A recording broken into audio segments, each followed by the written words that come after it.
اسی ڈگر پر اسی کے حوالے سے کچھ معروضات آپ کی خدمت میں عرض کر کے ہم آگے بڑھیں گے۔ عزیزان گرامی قدر، قرآن حکیم کی آیہ مبارکہ کا ایک جز میں نے تلاوت کیا ہے، وَذَكِّرْ إِنَّ الذِّكْرَ تَنفَعُ الْمُؤْمِنِينَ۔ سبحان اللہ۔ نصیحت فرمائیے، بے شک نصیحت کرنا مومنین کے لیے نفع بخش اور فائدہ مند ہے۔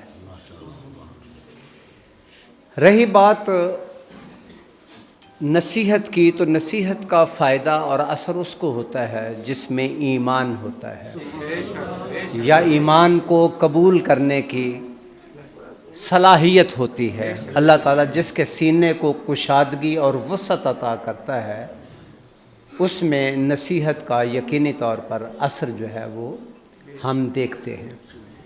اور کچھ وہ بھی ہیں جو سال ہا سال سے صدیوں سے نمازی ہیں، لیکن ابھی تک بس صرف نمازی ہیں، مسلمان نہیں بن سکے۔ حاجی ہیں لیکن مسلمان نہیں بن سکے، اور زکوٰۃ لاکھوں کے کروڑوں کے حساب سے دیتے ہیں لیکن مسلمان نہیں بن سکے۔ عبادات کو سر انجام دیتے ہیں لیکن مسلمان نہیں بن سکے۔ تو کیا ہم سمجھیں کہ مسلمانی اور ہے، عبادت اور ہے؟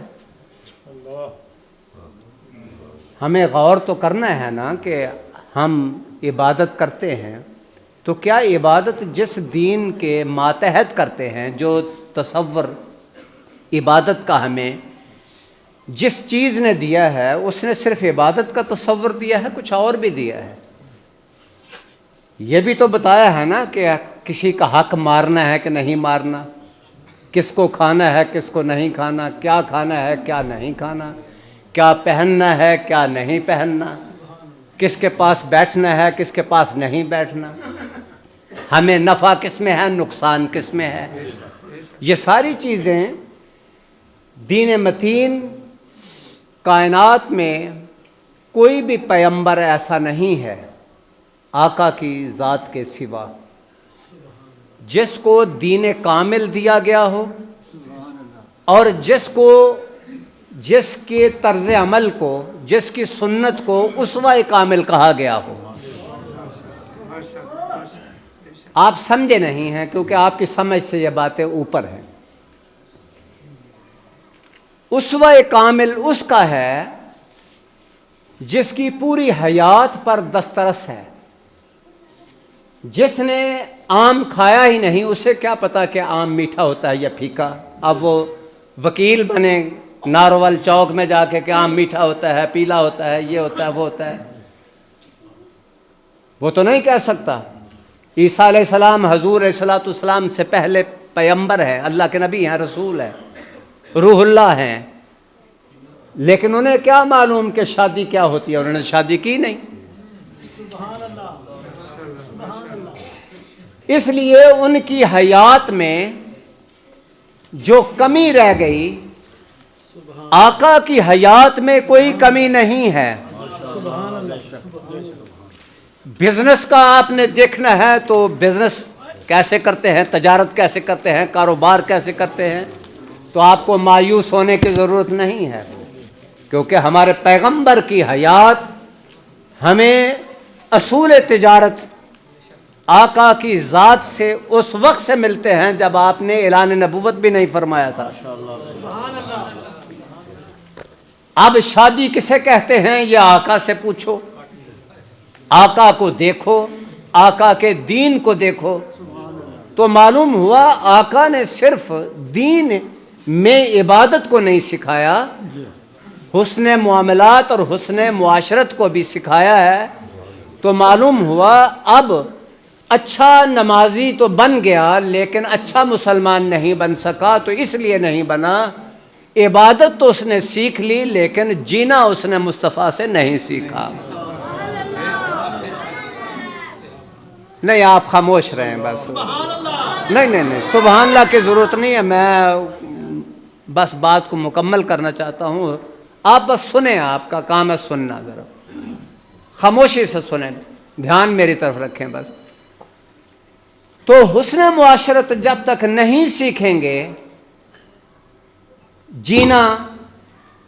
جینے کا انداز نہیں سیکھیں گے، نمازی بن جائیں، روزے دار بن جائیں، حاجی بن جائیں، جو جی چاہتا ہے بن جائیں، کائنات میں جو کچھ ہے بن جائیں، لیکن جب تک جینا نہیں سیکھیں گے، حضور کے اسوہ کامل سے جینے کا اسلوب نہیں سیکھیں گے، آپ کامل مومن نہیں ہو سکتے، اچھا مسلمان نہیں ہو سکتے، اسلام کا اچھا نمائندہ اور علم بردار نہیں ہو سکتے۔